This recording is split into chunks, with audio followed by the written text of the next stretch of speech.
Halo semuanya, kembali lagi di Farido Hanif ya. Kali ini kita mau bahas ini nih, Hyundai Stargazer X. Jadi per 2023 kemarin, Stargazer tuh dapat update yang tipe biasa, yang tipe Prime, sama ada yang esensial.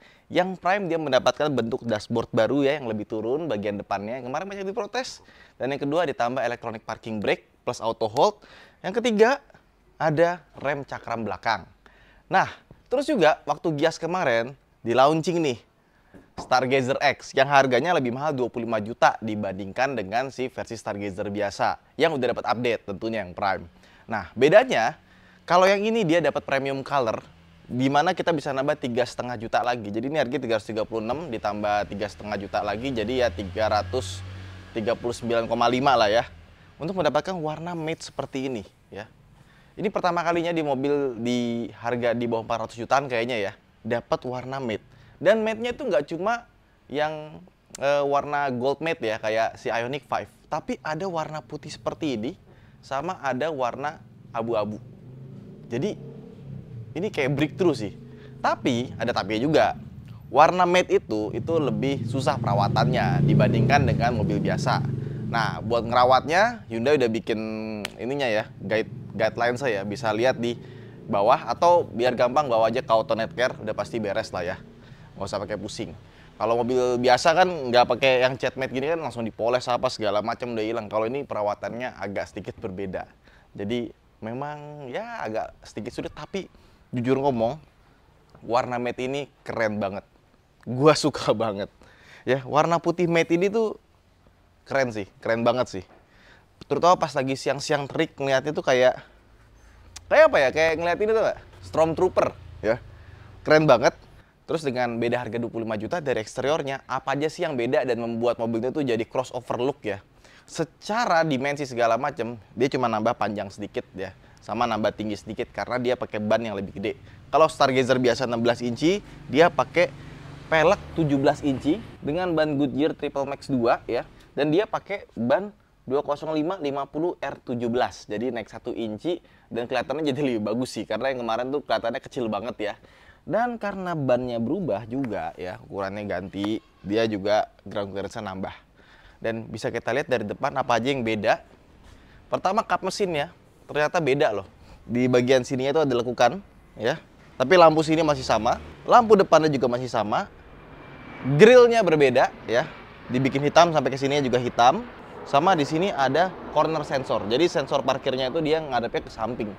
Nah, ini kepake banget buat teman-teman yang kalau naik ini kan dia depannya landai ya. Jadi depannya tuh ujungnya nggak kelihatan gitu. Nah, ada corner sensor ini bisa ngebantu. Kayaknya dia ngedengerin masukan orang-orang ya. Oh, depannya nggak kelihatan Stargazer gitu kan. Sama di bagian sini ada roof rack ya. Tapi roof racknya walaupun dia plastik begini, dia cukup ini sih cukup solid ya, nggak goyang-goyang. Dan kalau kita mau tambahin rack beneran ya, di sini bisa dibuka nih. 1, 2, 3, 4, tinggal dibaut aja. Jadi roof rack beneran. Sama di belakang ada shark fin antena, tapi dia glossy. Tuh. Warna Dove emang keren banget ya. Kacau keren ya. Nah, di sini ada side body molding, sampai ke belakang ada rem cakram, dan di bagian sininya ada tambahan spoiler.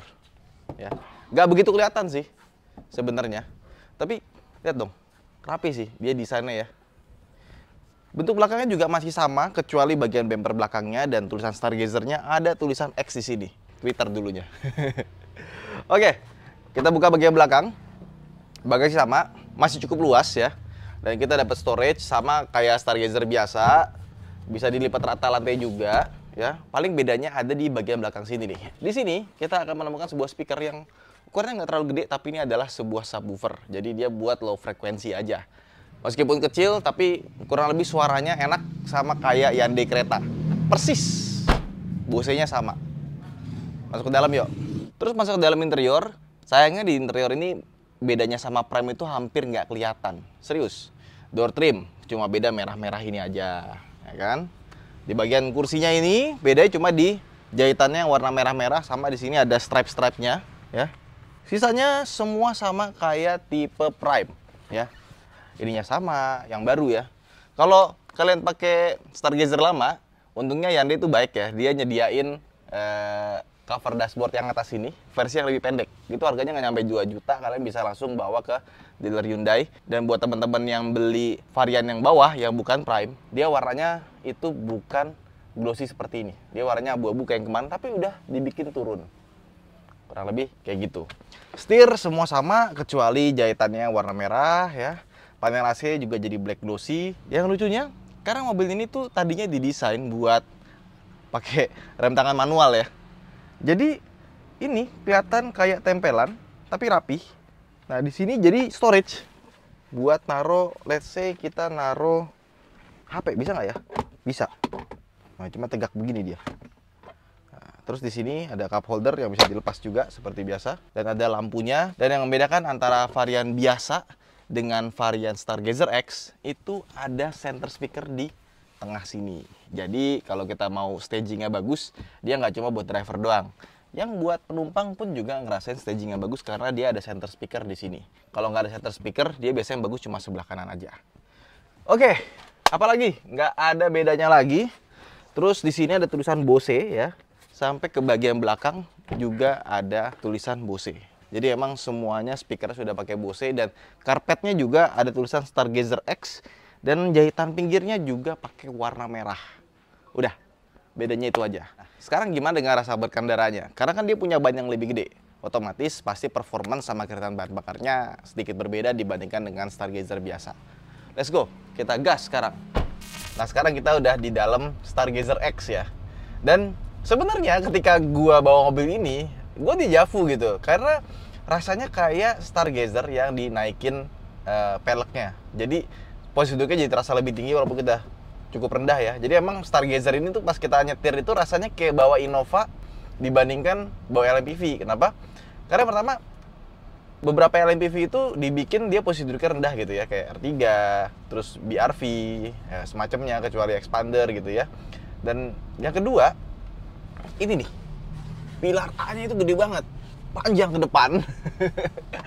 Jadi rasanya gue kayak bawa Innova gitu. Kalau misalkan kalian udah biasa bawa Innova ya, Innova Reborn atau Innova yang generasi sebelumnya ya. Dan ujungnya nggak kelihatan, makanya dia ada parking sensor tuh, cukup membantu pas lagi dibelokan. Kalau kalian nggak suka karena berisik, di sini bisa dimatiin ya. Terus yang paling menarik dari Stargazer itu, mungkin kan orang bilang, oh apa sih yang paling menarik dari Stargazer? Fiturnya kah, bluelink-nya kah, kenyamanannya kah? Menurut gue, hal pertama yang paling gue suka dari Stargazer itu adalah performa mesinnya. Iya, walaupun velgnya ditambahin gede gitu ya, otomatis kan performance-nya nggak akan sebagus yang velg kecil gitu ya, karena lebih ringan gitu kan, rasio juga berubah gitu ya. Tapi performance-nya masih sama bagusnya, kenceng. Jadi kita gas dikit gitu ya, itu dari RPM bawah, RPM tinggi, itu larinya ada terus. Kita pakai di tol, kecepatan tinggi pun ya, 120, 140 tuh kayak naiknya gampang gitu. Ini kayak kita naik mobil itu, ini kayak yakin nih mesinnya 1500 NA gitu. Karena bukan cuma horsepower yang tinggi atau 0 CP yang cepat, tapi respons dari transmisinya juga bagus gitu. Dan kita dapat drive mode ya. Sebenarnya ini juga ada di Stargazer biasa gitu ya. Ya cuma ya kita kan mau bahas bagaimana berkendara aja gitu. Jadi apa yang ada di Stargazer mungkin akan gue bahas lagi gitu. Itu sih yang paling utama ya. Yang kedua, suspensinya dia kayak agak lebih empuk sedikit ya. Mungkin dia pengaruh ban ya. Sama kita lihat ini tire pressure-nya 35, 36, 32, 35, yang belakang kiri 32. Nah, jadi beberapa mobil itu, terutama Hyundai ya, kalau dari pabrik itu biasanya PSI-nya 50 gitu. Jadi agak keras. Nah, diturunin baru enak. Gue biasanya di 35. Dan tire pressure monitoring sistemnya itu, kalau misalkan ini mobil tiba-tiba kita taruh di atas keramik gitu ya, kan nanti dingin tuh. Terus tiba-tiba waktu kita starter dia 29 atau 30. Nanti logo TPMS-nya nyala, bilangnya kurang angin.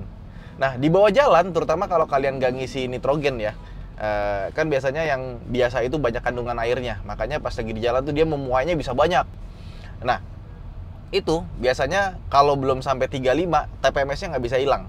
Jadi kalau misalkan kalian TPMS-nya nyala di Hyundai, ini Hyundai yang punya TPMS, naikin ke atas 35 ya, 36, 37, bawa jalan terus, nanti hilang sendiri. Jadi nggak usah pakai ke bengkel resmi, nggak usah di reset bengkel resmi. Abis itu nanti kalau misalkan udah kejadian, turun aja lagi ke 33, 34. Itu sweet spotnya, dan itu baru dapat suspensi yang menurut gue ideal. Dan mobil ini kalau misalkan dipakai di jalanan biasa gitu ya, kita bawa pelan 20-10 km per jam, dia emang lebih keras dibandingkan dengan Expander. Tapi ketika masuk ke tol, kita ke MBZ, wah, itu sweet spotnya di situ. Deng, deng, deng. Suspensinya tuh nggak terlalu empuk dan juga nggak terlalu kaku. Jadi bantingan tuh enak banget pas lagi keluar kota. Makanya kalau misalkan kalian cari mobil MPV yang paling enak buat keluar kota, yang buat nyusul gampang, responsifnya enak, suspensinya paling enak di tol, menurut gua ya Stargazer ini. Dan Stargazer X dengan pelek yang lebih gede gitu ya, ya rasanya kurang lebih mirip, cuma kayak beli Stargazer yang peleknya ditinggiin. Semuanya respons mesin, kiritan bahan bakarnya juga bagus ya, sama persis. Dan yang kedua, gimana audio Bose-nya? Persis banget sama kereta ya, meskipun subwoofer belakang kecil, tapi low frekuensinya dapat. Suaranya ada di depan, stagingnya bagus. Cuma mungkin untuk treble-nya agak kurang keluar sedikit. Nah, solusinya mungkin di Twitternya ya.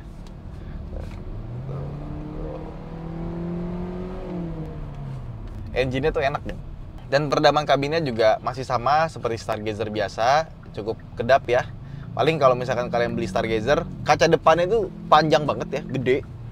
Nah itu kalau siang itu kalau kaca filmnya nggak bagus, panas. Nah langsung aja ganti ke Auto Night Care ya, nanti datang ke rumah langsung digantiin di sana. Sebetulnya gue tuh ketika Stargazer X itu keluar, gue pertama kali itu yang berharap tuh nggak apa, head unit yang gede.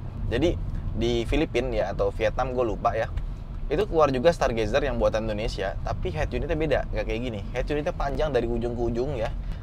Mungkin lebarnya tuh sama kayak Palisade atau kayak Ioniq 5, dan itu keren sih. Jadi nggak ada tombol-tombol fisik gini. Jadi pas banget gitu rasanya, speedometernya udah full digital. Terus juga ditambah lagi si head unitnya itu gede gitu kan, langsung terasa modernnya. Tapi jujur aja ya, dari Stargazer ke Stargazer X, karena gua udah pakai Stargazer udah cukup lama gitu ya, wow-nya kurang pas di dalam. Tapi pas di eksterior kelihatan sih emang lebih bagus ya dibandingkan dengan yang Stargazer biasa. Apa kita upgrade aja ya, tukar tambah Stargazer yang lama ke Stargazer X. Dan orang-orang tuh banyak kaget pas nyobain Stargazer, ternyata handlingnya bisa bagus padahal bodinya segede gitu. Sama yang menurut gua jadi keunggulan dari Stargazer ini ada pada BlueLink-nya sih. Emang banyak fitur BlueLink yang kan banyak banget tuh menunya ya, bisa ngecek mobil di mana dan kawan-kawan, service record, lalalanya gitu ya, banyak banget. Tapi yang paling kepake buat gua itu remote engine start-nya lewat HP. Kenapa? Karena kalau kita remote engine start lewat kunci gitu kan, itu mesti deket. Kalau nggak deket nggak bisa nyala. Tapi kalau lewat HP, kita mau masuk mobil tapi pas lagi sholat Jumat kan panas sih di luar nih ya. Gue biasa tuh gue nyalain dulu sebelum takbir. Udah nyalain, tunggu. Pas masuk udah adem, langsung polin 10 menit. Bahkan gue juga pakai Wuling kan di rumah ya, Wuling REV gitu ya. Karena udah kebiasaannya gitu ya, nggak males banget masuk mobil panas-panas gitu kan. Itu gue mau jemput anak sekolah gitu kan, kalau masuk mobil, aduh lupa mobilnya di bagian yang nggak kena nggak kena atap gitu kan. Udah lah, gue masuk lagi nyalain pakai HP, bilang 5 menit kabarin ya ke istri gitu kan. Ya udah, habis itu udah adem baru masuk jalan lagi. Kalian akan sangat kalau udah ketergantungan, kalian akan sangat kesal, akan sangat sebel ketika naik mobil parkir di luar, masuk ke dalamnya tuh panas banget. Ya, karena nggak ada remote engine start tadi gitu. Itu aja sih. Itu kayak kayak fitur sederhana ya, simple, tapi kayak ngubah behavior kita dan kita jadi nyaman. Kayak misalkan push start stop engine button gitu kan. Kalau udah biasa pakai push start engine button gitu ya, balik ke mobil biasa yang puter-puteran, aduh masih pakai puter-puteran. Sombongnya. Sebenarnya ada satu fitur yang gue pengen banget ada di mobil ini, yaitu Adaptive Cruise Control. Dia punya lane keeping assist, tapi nggak ada Adaptive Cruise Control. Kenapa? Gue tanya ke Korea waktu itu ya.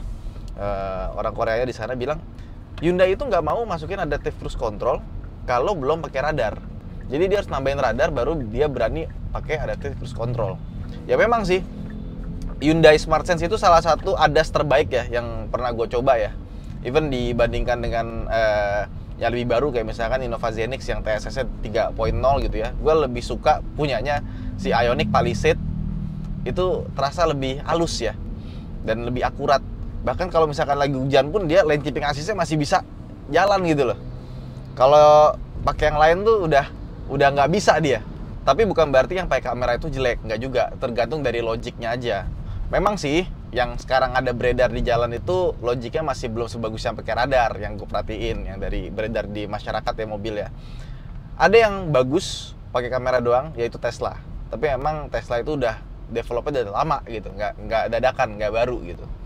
Mereka udah buang semua radar, ultrasonic sensornya dibuang semua, semuanya full pakai kamera.